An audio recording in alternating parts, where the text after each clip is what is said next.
अरे राम नाम गई है अरे बाबा नाम गई है चेतर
राम अभिलाष भैया जी का प्यार और आशीर्वाद, बहुत बड़ा सम्मान आप लोगों का आशीर्वाद।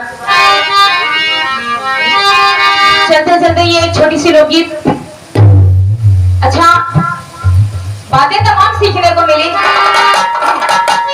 उसे देखा जाए मेरा भवन नहीं हुआ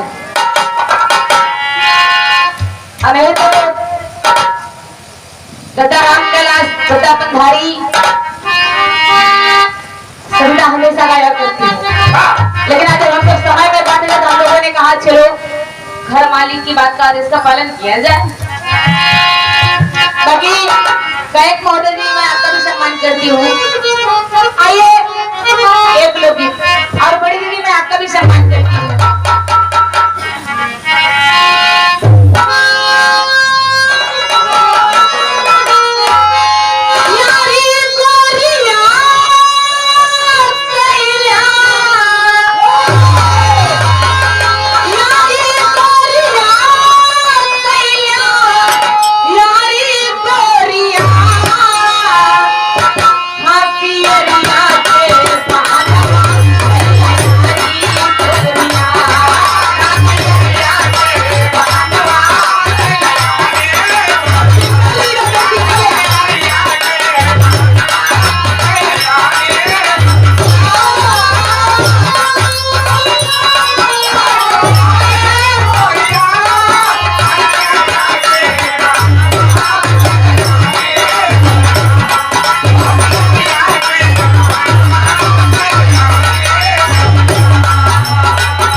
लगता है। आप गायिका महोदया देवी गरिमा जी, फिर है लोकगीत सुपर कलाकार आप आदरणीय हमारे गुरु श्री जगन्नाथ गुरु जी की परम शिष्या, आप दीदी जी की तरफ से 51 रुपए का आशीर्वाद पार्टी से प्रतीक्षा। मालिक से दुआ है परिवार सलामत तरक्की करे और हमका यही आशीर्वाद था कि हमारी गीत संगीत का चार चांद लगे, तरक्की करे, नाम रोशन हो। गुरु जी आप महान है, आप तो शिष्या बना लिए, चेला बना लिए, लेकिन हम जेका बनावत नहीं चेला नहीं बनावत तो गुरु बनावत है।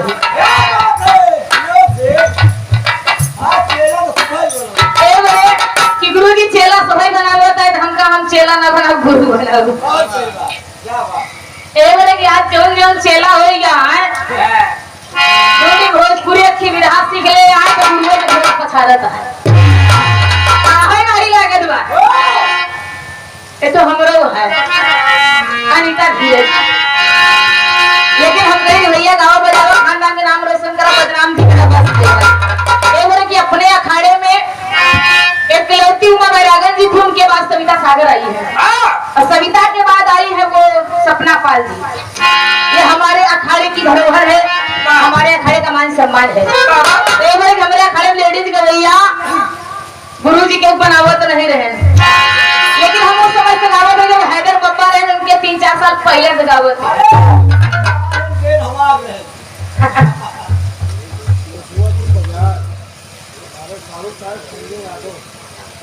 खुशपुरापुर बाजार। आप श्रीमान बड़े भैया श्री संजय यादव जी, आप मेरे बड़े भैया राम अभिलाष यादव जी के सारू भाई। अच्छा मैंने अपना बड़ा भैया बताया ना, मैंने अपना बताया ना बड़े भैया, आप ही मेरे बड़े भैया तो बड़े भैया। इस वहां को समझते हुए 1 से 1 रुपए का आशीर्वाद पार्टी से कम बात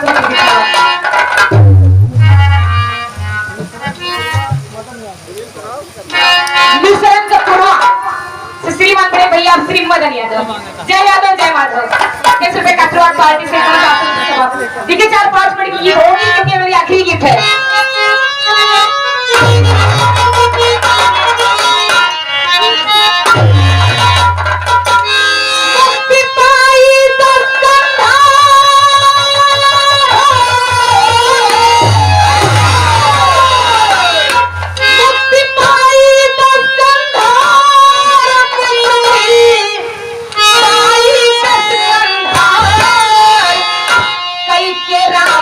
कठिन